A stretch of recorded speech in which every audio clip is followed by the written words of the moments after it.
Who are you? What is your worth?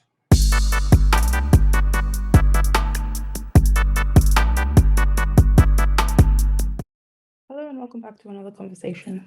My name is Shakara. This is my channel. You can just call me Kara. Today, I'm having a conversation about mental health. I have a couple of guests who will be joining me shortly, and I will let them introduce themselves. We'll be talking about just the kind of daily struggles that we go through dealing with mental health, the stigma around therapy, and just dealing with life when mental health turns to mental illness and that sort of thing. So let's get into it. Hi guys and welcome to my channel. Like I said before, we are discussing mental health. So I'll just let you guys introduce yourselves. Hi, my name is Davika from Bermuda. And so I've struggled specifically with depression and anxiety during most of my adult life thus far. My depression anxiety is is situational, so it's not clinical. And yeah, so that's the perspective that I'm coming from today.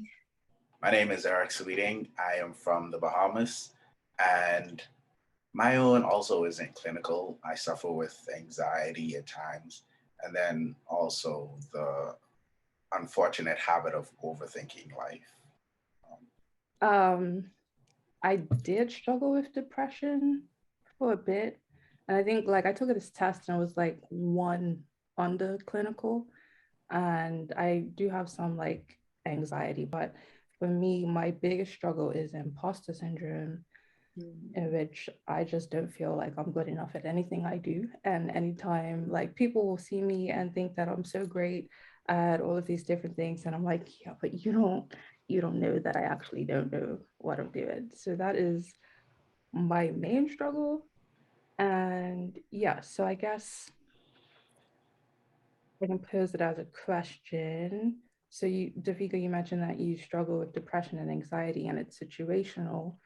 Um, so if you don't mind sharing what kinds of situations might trigger you and what it's like dealing with those particularly low days, like how you cope And, on maybe a um, worse day. Actually, I will start out on a good note to say that, like, as of this summer, I have moved forward from my depression anxiety. I am, Oh, good. yeah, but that's all a part of the journey. So I am, my depression anxiety stemmed from when I first graduated high school and moved to college. So you're talking about imposter syndrome, which is also a part of my story as well. And my first 2 years away in school were absolutely horrible. Like, it was horrible. It was, like you leave high school so like young, fresh, and excited. And I went through some things like with my health and like with in personal relationships, like both romantic and friendships.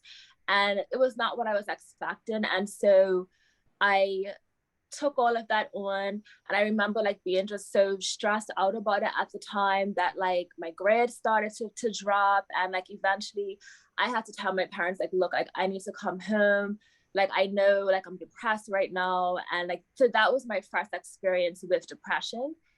And the anxiety came in, so when I came back home, I had I actually had changed my major from what I initially wanted to go to school.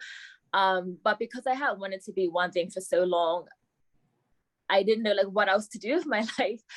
So it was just like a place of being lost. I came back home and I went to Bermuda College, and my anxiety kind of reared its ugly head first in the form of performance and test anxiety, because I was just remembering like what I had went through when I first went to college. And I would have these horrible anxiety attacks whenever I had like tests, assignments, projects, presentations. Like, I remember riding to the college like literally in tears, horrible indigestion, can't breathe, sweating profusely, like serious attacks. And eventually I overcame that, but the anxiety didn't go away. It just seeped into other areas of my life. Mm. And throughout the years of my adulthood, what happened was like I would just cycle through that initial experience of what was a huge failure for me, like my first couple of years in college. And that's where like the imposter syndrome comes in. I cycled through self-sabotage because I would start to do things and I had all these like great dreams and goals and ideas. And then I would kind of recall that failure that I had, not forgetting other successes that I've had since then. And just like constantly just spiral through this cycle of depression. I would just get in this mindset of fear and anxiety. And then that's where the self-sabotage came in. So that's kind of for me where it all started and how it really impacted my life. As far as I think you mentioned coping mechanisms as well, self-sabotage was a coping mechanism. It was a negative coping mechanism, but it was definitely a coping mechanism because I felt like I was protecting myself from a potential failure of something and not wanting to feel the weight of that again. I didn't go to therapy until quite recently because for a lot of the times that I was dealing with this, therapy wasn't financially accessible to me. And so I worked on myself by myself, and it was not easy at all. But one thing that definitely helped me was journaling. So if I was having an anxiety attack, for example, in the middle of the night, which was frequent for me, like I would have it in the middle of the night, I couldn't sleep, I was up all night, I would pull out a journal and I would just do a complete brain dump of everything that was going on in my mind. And once I got it out and I could see it on paper, I can pinpoint what the actual issue was, because sometimes you don't even know what the actual issue is, you're just cycling through all these crazy thoughts. And then I would just put I would identify the issue. I would then just write out like affirmations or even Bible verses that would combat that issue and help me to shift my mindset, and then do some gratitude journaling about that. And that's definitely like a key thing that helped me through a lot of like really tough times, was journaling. Yeah, relatable. Yeah. All of that is very relatable. Eric, if you want to go. So this is very weird. And I say weird because you don't really talk about your mental health as a male. So bear with me when I pause at times, because it's me just reaffirming this is okay, you're fine. So for me, there were a lot of moments that happened throughout life, but I think the very first time was being in the seminary at Andrews. And I was going through my classes and I just felt school is stressful, but it felt more than stressful. And I'm typically, quote unquote, good at school. And then I got to my Hebrew class, and it was this weird thing where it's like, you're smart, you're okay, you're fine, you're okay, you can get through this. And I failed it once, and I'm like, oh, it's okay. And then I took it again, and I had to drop it because I was going to fail it again. And I'm like, what in the world is happening? And so I took the class during the summer, and it was such a stressful moment in life. And I remember my final week of class, we're going through all the tests that we may have taken, and I was barely above passing level. I think I had like a 71 or 70, so somewhere around there. And I had all the anxiety of being in the seminary, as well as trying to pass this class for the third time. And I'm like, Lord, I just need to get past this class. Just grant me this. And the whole week leading up to my final exam, I'm like studying. I go to bed about 2:30ish. I wake up around 5:30 or so, and I just go at it all week. The night before my exam, I said, you know what? It's okay. It's gonna be fine. You're okay. Just try to get some sleep. I didn't sleep because, of course, everything is like, what happens if you fail this class? What happens? What happens? What do you do? And every possible idea that could come across my mind that was awful, it came. And that morning, I got up around 6:30 and I prayed and I tried to go over a few things. I'm like, this is gonna be fine. You're gonna be okay. And I got on my bike. I ride to class, and I think it was an omen of sorts because something happened. I'm on my bike, somebody crossed me, or something happened, and I ended up falling off my bike. I'm like, what in the world is happening? And so in my mind, this is already the setup. So I get to my class, everybody's already sitting, exam is about to start. I'm, scrambling about what's that, whatever. I take my exam. It was difficult, but I got through it. I'm like, okay, I may not have done great, but I'm pretty sure I passed. And all day, all the anxiety of what's going to happen. Did I pass? Did I not? Did I pass? I looked at my grade and I failed this class by 1 point. And I wept bitterly. It was one of the worst feelings I've ever felt in my life. And in that moment, I questioned my existence. I questioned everything. And that entire weekend, because it was on a Thursday, I stayed in my room, locked up. I didn't talk to anyone. I barely ate.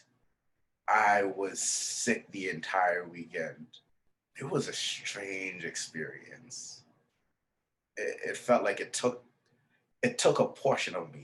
That was one of the things that broke me, and I had to go see my counselor about it because I had some other stuff that I was dealing with, and I lost 3 of my grandparents while I was in seminary as well, and so this just added another layer to it. And it was a lot. It was a lot. My entire time at the seminary was a whole roller coaster of anxiety and overthinking. But my counselor, she helped me along the way. She reminded me, and she posed the question: who are you? What is your worth? And for me, my worth was academics, being kind of good at school. And so when she asked me, like, what are you worth? Who are you? Why should you be loved? I was like, bro, I'm smart. I may not be like the flyest guy in college. I may not be the athlete, but I'm smart. And that's what matters. And in that moment of failing Hebrew, I felt like I did not matter. And when she posed that question to me, it took me like 2 weeks to understand what she was exactly asking me. And she reminded me that first and foremost, you are human. You are deserving of love. Whatever society labels you as, first and foremost, you are human and you deserve love. So that kind of helped. And I had some other little coping mechanisms. I ran occasionally. I tried to take up music lessons. But music was hard for me, and still is, because I'm still taking lessons. And then in Michigan, it snows, and so I can't go running in like -20-degree weather. So I had to find different ways of figuring it all out. Some good, some bad, but the counselor and just talking to someone who is of no bias opinion, that really helped me. So I feel like the common theme here is school. Yeah. It's awful, bro. School is a scam, guys. Oh, Don't do it. So like for me, it was like you said, after high school. So like pretty much my whole life, I grew up being pretty good at school and hearing you're so smart. So when I got to college, or even my last year of high school, and I started like not doing so great in classes, I was failing pre-cal in high school. And I was like, what do you mean I failed? Like, what? I don't fail. I don't, what is this? What is happening? And then when I got to college and I started to like continue on this streak of not doing as well as I'm used to doing in school, I was like, wait, like, am I not actually smart? And that was when it just started to go downhill. So I went to college and I didn't actually choose my major. I just didn't want to go to Bermuda College. So I went to the school and chose the major that somebody told me to, because I was doing well in a particular class in high school. And my teacher was like, oh, you're going to go to Oakwood and you're going to do this and you're going to become a doctor. And I was like, yeah, okay. No, good and damn well, I never wanted to be nobody's doctor. Like, why would I do this to myself? It was a setup from the beginning. So I'm there and I'm taking these science classes and it's interesting. Like, I am interested in it, but some of it I just didn't get. And I didn't care enough about it to like really put any effort into studying, because this is not what I want to do. And then I would feel some kind of way when I wouldn't do well on the tests. And then when I would study or attempt to study, I put all this extra pressure on myself because I feel like I'm not retaining any of this information. And no, I'm reading my books and like, oh my God, I'm going to fail. Or I'm overthinking and all the anxiety just piles up. And like from undergrad, I had all of this baggage from not feeling smart, from not doing well in those classes, which just carried over. And speaking to people, like for this is how I think I developed my imposter syndrome, because I knew how difficult it was for me. But then when I would speak to people and I would come home for the breaks and stuff, and people would ask me what I was studying, and I would say biochemistry, they'd just be like, oh, you're smart. And I'm like, well, you don't know how I'm struggling there. And then I graduated. So now I have this biochemistry degree. So everybody like that just reaffirms that you were smart. And I'm like, no, but you don't know. And like I just carried that on. And now I have a master's degree in blood science. So that reinforces, oh, you're smart. And I'm like, no, but you still don't know. You don't know. You don't know the struggle. So it was like a battle, because the fact is, I did get the degrees. I did pass the tests. I did finish. I did have those accomplishments. But internally, I still feel like I don't know anything. Like I didn't do as well as I should have. I didn't do as well as I could have. And much like you, Davika, my coping mechanisms were self-sabotage. So like I knew from the first day of school that I would have a test on this day. So I had all of this time to study for the test, but I waited until a week before to be like, oh my God, I'm going to fail this test. I need to study, and then get upset with myself because there's a lot of information to retain that I'm not retaining because I wasn't reading it for the past 4 weeks. So it's like setting myself up to fail. And then when I would fail, I'd be like, see, you're not smart. You don't know anything. And it's just like piling on insecurities and like setting myself up to prove to myself that I actually don't know anything. I'm not as smart as I thought I was, and all of that sort of thing. So for me, journaling also did help. I've tried to start a gratitude journal as well, because I did take up a talking therapy at some point, like my first year older, because it was free. So I had that resource to have it's called CBT, cognitive behavioral therapy, and it was very helpful. So she helped me identify what exactly I was doing, where it was self-sabotage or mind reading, because not only was I telling myself that I'm not as smart as I think I am, I was also telling myself that my peers thought I was stupid. If my teacher would ask a question in class, I wouldn't answer, because even if I knew the answer, like I knew the answer from undergrad because I'd learned this before, but I wasn't confident that that was the right answer, so I wouldn't say anything. And then somebody else would answer, and I'd be like, "Oh, I knew that. That's exactly what I was thinking, but I didn't think I was smart enough." So I had a biochemistry class in uni, and of course I have a biochemistry degree. And he asked one day if anybody started biochemistry, and I just sat there like, I'm not telling you that I studied this because you're not going to pick on me every Yeah. class and ask me what the answer is because I don't know. And then I would sit there and he would ask questions and I'm like, oh, I know that, but I'm not going to say anything. That sort of thing, like just keep it to myself because I didn't believe that I was good enough.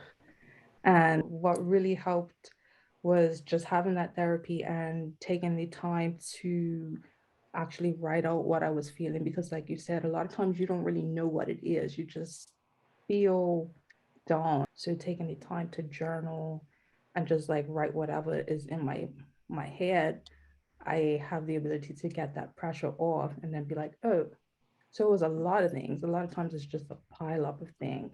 So I think journaling is a great coping mechanism just to release the tension. And if you have access to therapy, that's also a great resource. Um, Last week, I think I saw one of your tweets, Tavika, about how you were going through a low point and your friend said she noticed but she didn't know what to do because you're the strong friend. So I don't want to talk about like wanting and needing support from your friends and family because I know for me I'm not the type of person to reach out. Like I'm more of a suffer in silence kind of person because I don't want to be a burden. And I always like I grew up with that narrative that you don't need therapy or that sort of thing. Like you need to trust God more. So I grew up hearing that. And then on the flip side, oh, this person's crazy. So like that's more reason for me to internalize. But I guess I want to know how you guys deal with the low days when you feel like you need support from your family and friends and if you've had that. I've learned over the years, it was very difficult for me, but I've learned to speak up, but it doesn't come naturally to me. And growing up, like I have a lot of family. I mean, my cousins, Shakar, but like, I have a lot of family. I'm close, in particular with my mom's side as well. And my family's like very loving, very kind, like we're there for each other, we go through it, but we support each other. But at the same time, I think because also at the same time I was the only child and I'm like the only child in my family. Yeah.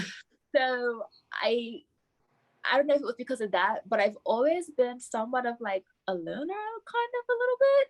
So even when I remember being a kid in elementary school and I was to myself, like I had friends, but oftentimes like on the playground, I might be tucked off in a corner reading or just chilling or whatever. Like I just wasn't, like that was just my vibe, And I think carrying that as I got older,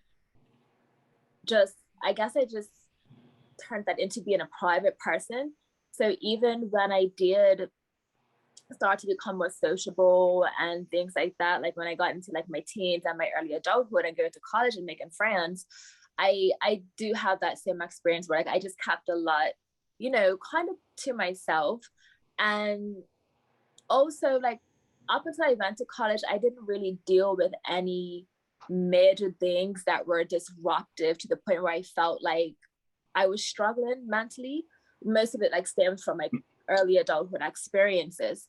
And so like as I was going through this stuff, experiencing these things for the first time, but also being there for my other friends. And I remember her saying that, and it was kind of hurtful because and this friend in particular, I had been there for a particular low moment for her, you know what I mean? And to hear her say that, it's like, well, can we just have some empathy here? Because you know what it's like to experience those things. And you can literally tell that I'm struggling and that I'm keeping something in. And, like sometimes we have those moments where we see somebody struggling and we'll say like, oh, it depends on how you know the person. You might say like, they'll come to me when they're ready type of thing. It depends on your relationship. But if I saw that my friend was struggling, I would say like, okay, is anything going on? Do you want to talk about it? And if not, cool, when you're ready, if you're ready, that I'm her type of thing.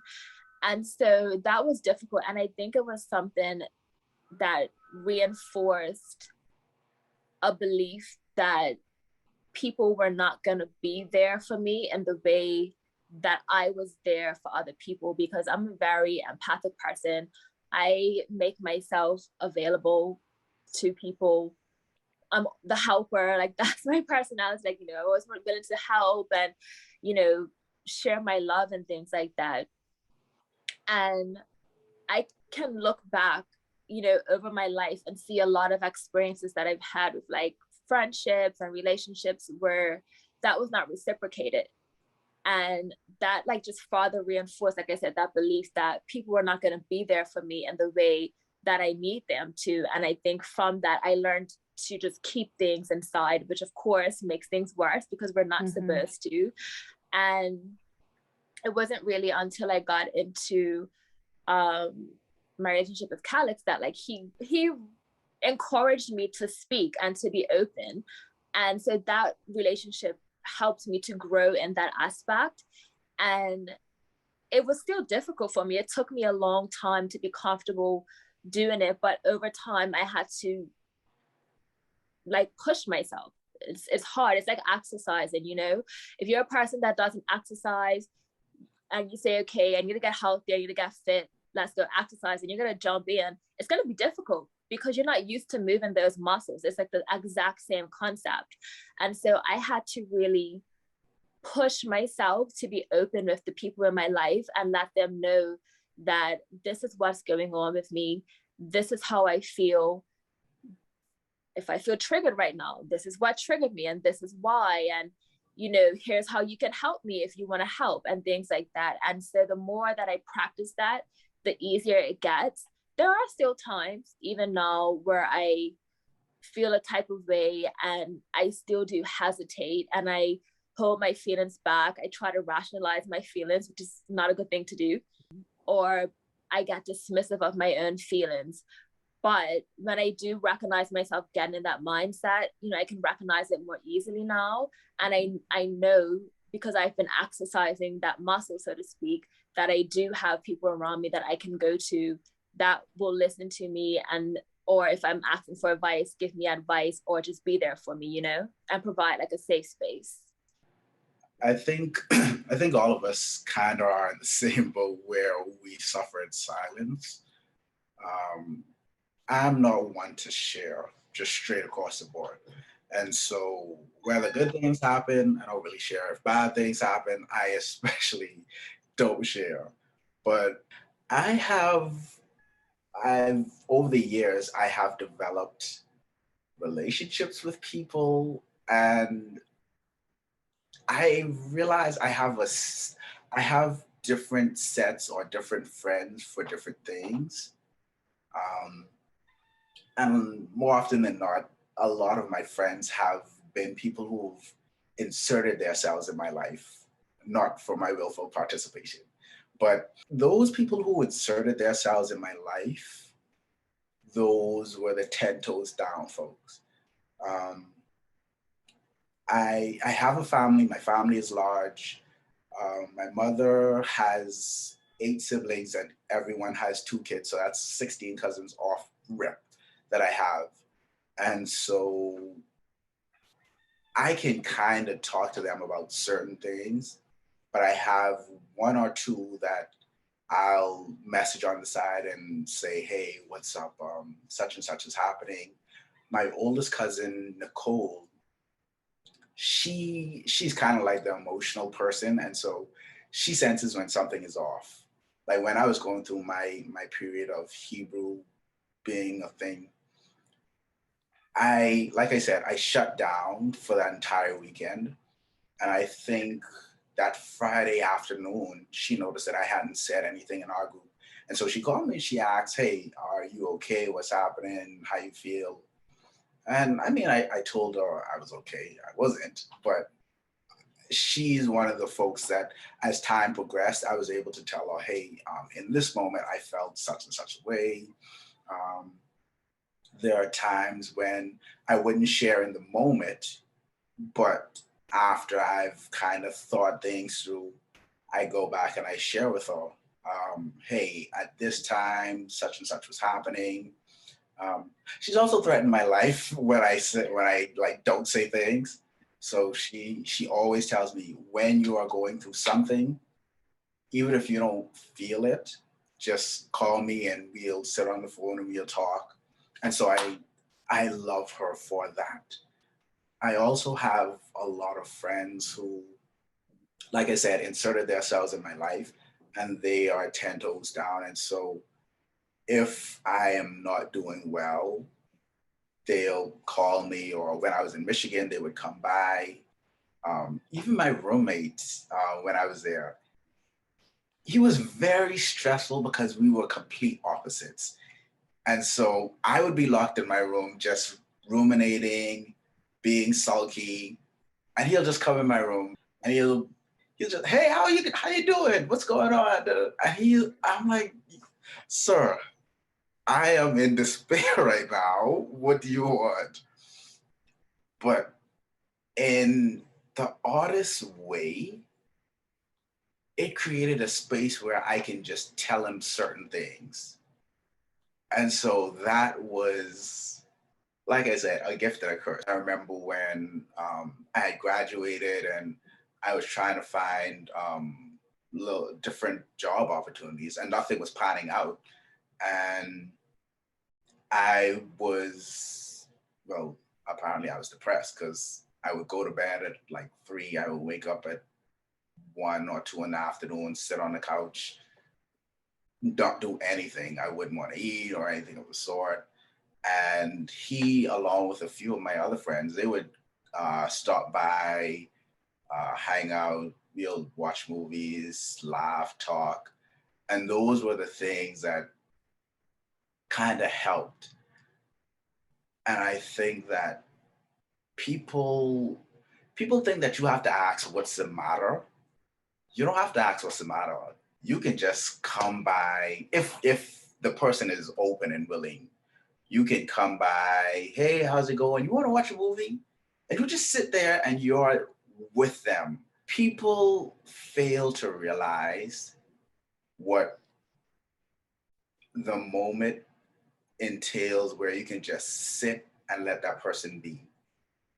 As a chaplain, sometimes I meet people when they're sick. I meet people when they've lost a loved one, and sometimes it doesn't require you to speak at all.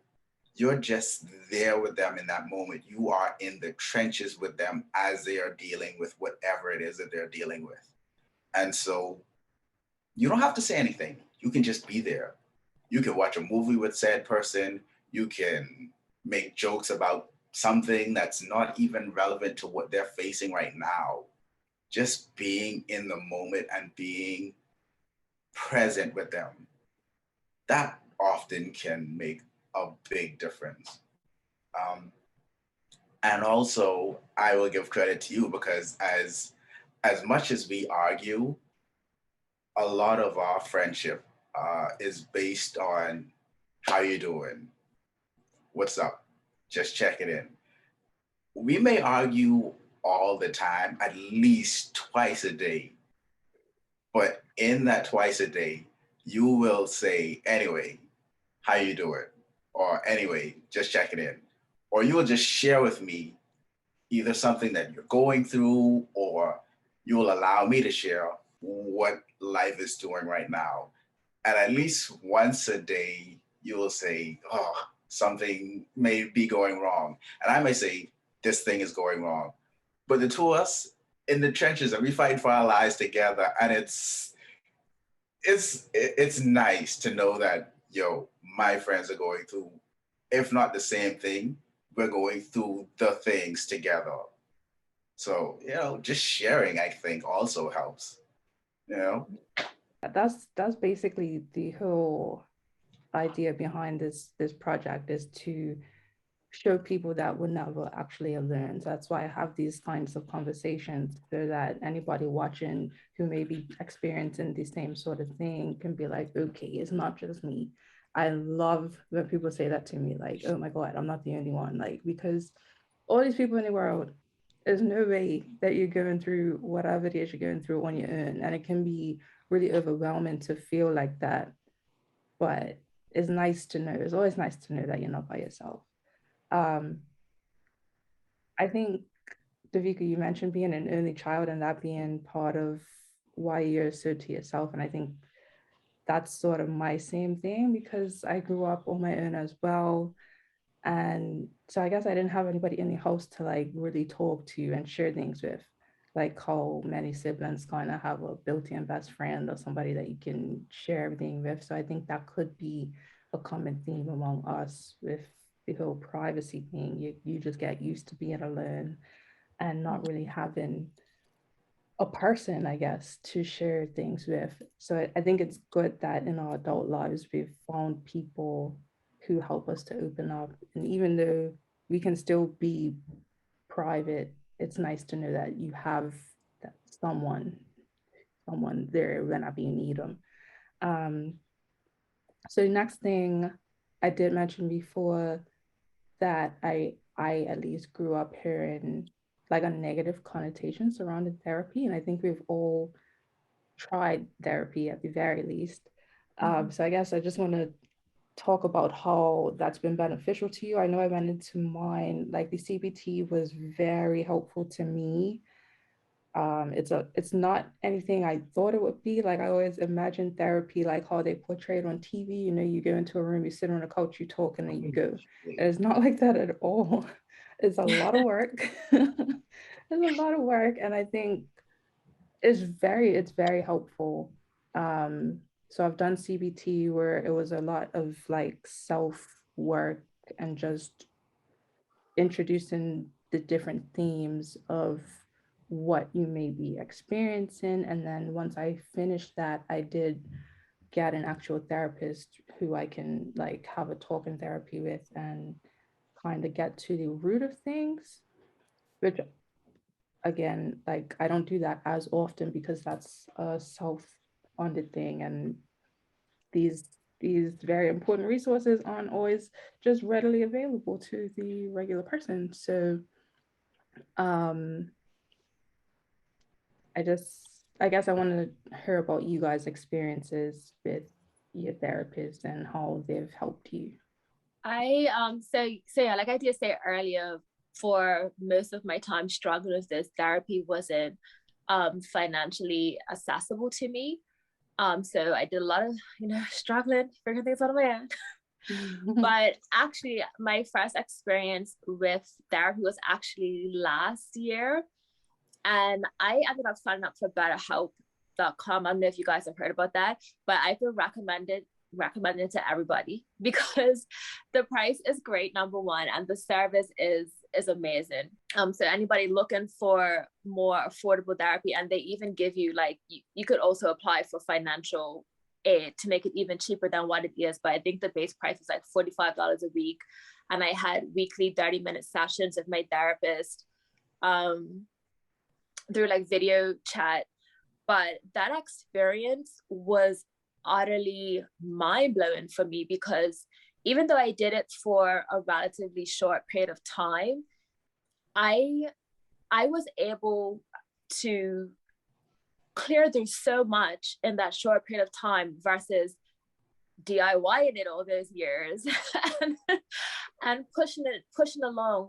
Like early last year, I came to this place where I remember telling somebody that I was tired of feeling like I had to push through life. Like I'm sure you guys know what that's like when you have depression and anxiety.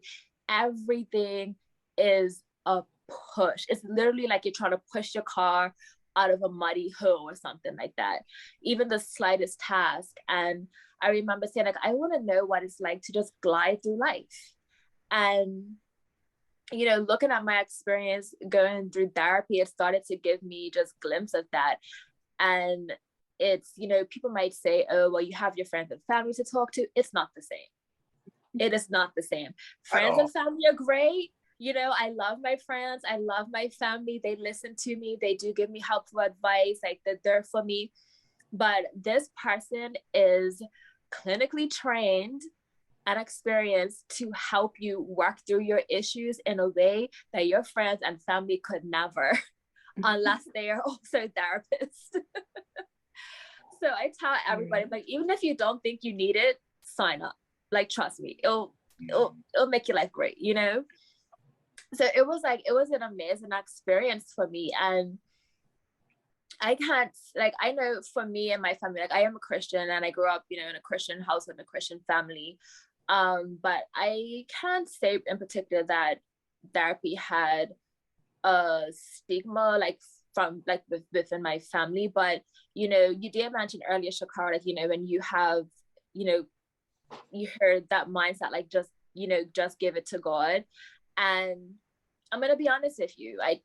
Earlier I started out and I said, like, you know, I let go of my depression, anxiety, and I did that. Like, I gave it to God, and you know, I woke up one day and I was just like, why am I dealing with this? And I had no good answer for myself. So I said, giving it to you, and just let it go. And I walked away from it. But for so long, I could not connect with that. Like, on any level, I know different people maybe watching this and they may have different spiritual beliefs, but just the concept of letting go was foreign to me. Hence, cycling through these issues because I didn't know how to let it go. But like, therapy played a big role in that, like helping me to identify these issues and helping me to see that some of the things that I was freaking out about, I didn't need to be freaking out about, but also giving me the proper tools, the proper coping mechanisms, the proper ways to deal with those things and how to overcome it. And, you know, being able to apply those tools to my life. And even now where I'm at a place where, you know, I've let all of that go, I actually am still about to go back into therapy because also I've been used to living my life in one way for so long. And the coping mechanisms that I used while I was going through my depression, anxiety are not going to propel me through life as I work to move beyond that. You know what I mean? So therapy even still has a continuous role, you know, in your life and the support that you need when, you know, you get to that next step, but you still have to almost like, you have to unlearn how to you know, live life healthily, you know, and learn some new skills to get you to that new level of life. So yeah, like that was my experience with therapy. Like I said, like I recommend it to everybody. I'm like, oh, you got issues, go to therapy. You know, we love it here. It's so helpful. Like, I think everybody should at least try it because everybody's going through things. Like, life is hard. Yeah.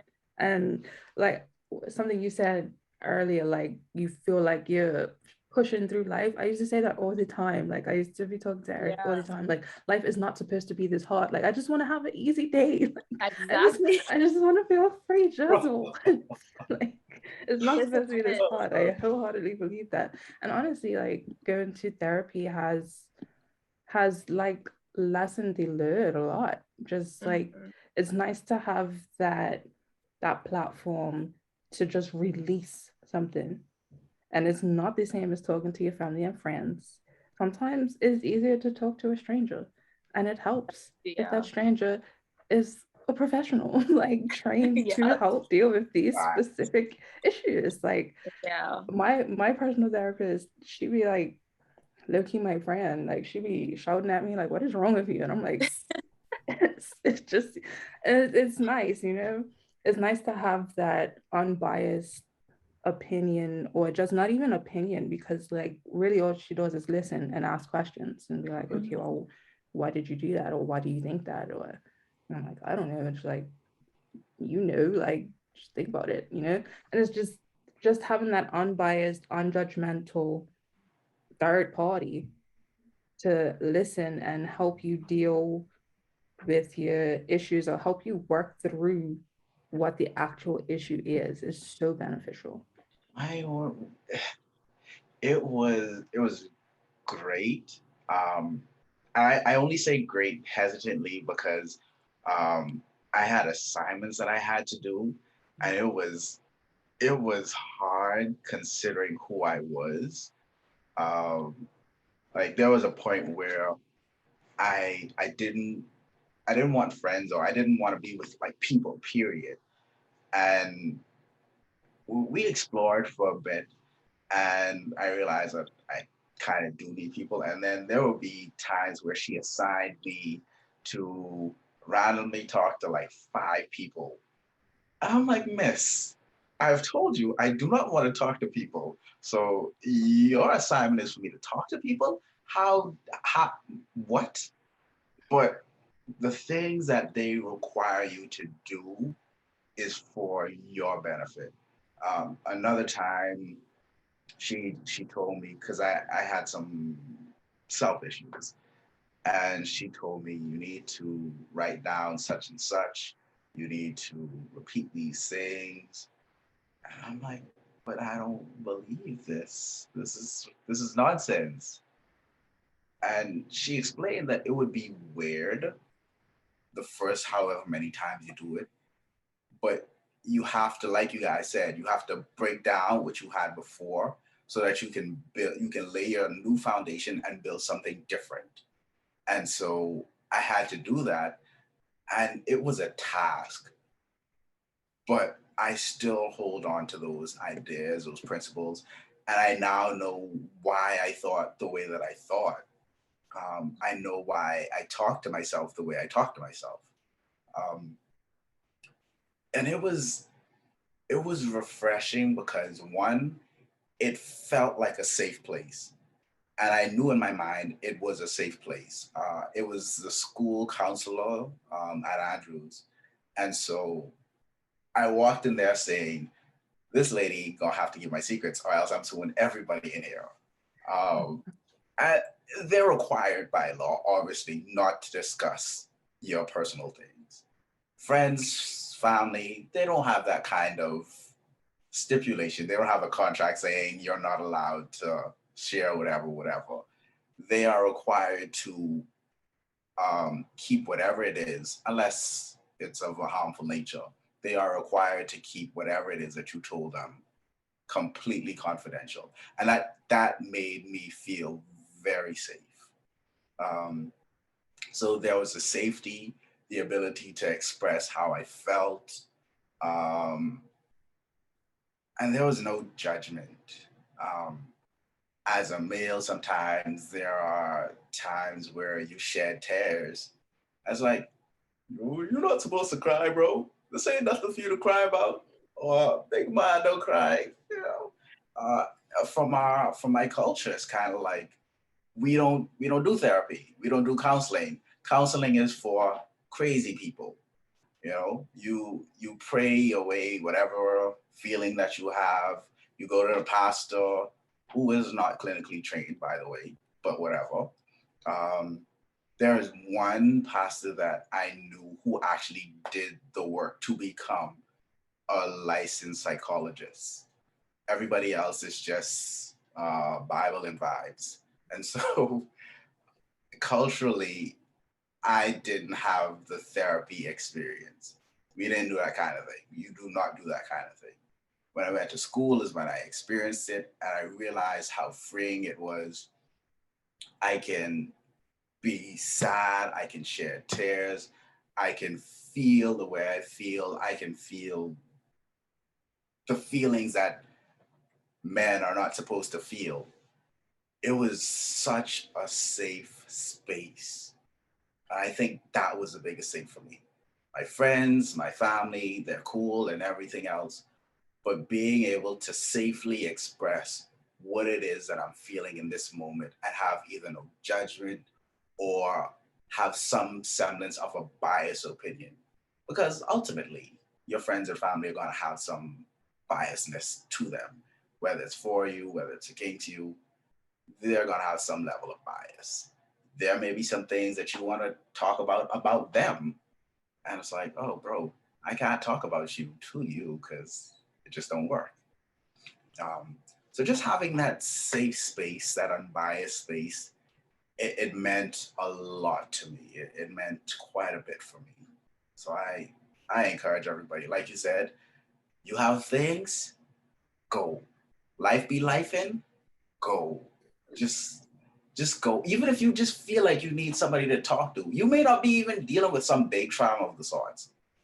You just may be feeling like life ain't life in the way it's supposed to. Just go and talk to this person. I promise you, you will feel better after you leave. I trust me on that. So thank you guys for joining me for this conversation. It's been very insightful. It's nice to know that we've been experiencing these same things in our different spaces, which is, again, the whole point of this sort of conversation. And I guess just for the final bit, if you guys have any closing remarks or any advice to anyone who might be struggling through the same things. Go to therapy. No, but for real, I think like, the comment, this was interesting because all three of us talked about school as the stem of our issues. And I think like that's definitely something to take away. Like here we are having this conversation, and it may be hard to speak up and to say that you need help, or to say that this is what's hurting you and this is how it's hurting you.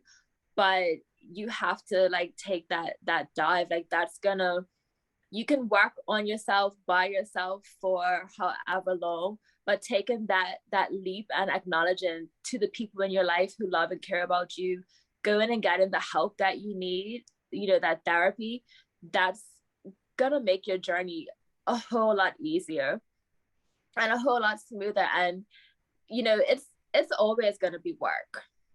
It's always gonna be work, but it can get better, especially when you have that support. So if you are listening to this and you're struggling, and maybe you don't have any immediate friends and family that you like, but go and find some support. There are like a ton of organizations that provide different types of constant services and things like that. So seek out, wherever in the world you're watching this from, seek out what those are and make use of them for sure. I would say specifically to my male friends, my counterparts, gents, trust me, go. All right. Your boys sound good in the moment, but respectfully, they don't have the answers. I promise you, they do not have the answers unless they are licensed counselors. They do not have the answers. And Henny ain't gonna do it. The Bears ain't gonna do it. You just gonna feel good for a moment, and then it just all goes downhill from there. It ain't worth it. We lead in suicides. We have mental health problems. We ain't gonna admit it, but we do. And we need to take that serious. I don't want my friends out here dying. I don't want you out here hurting yourself.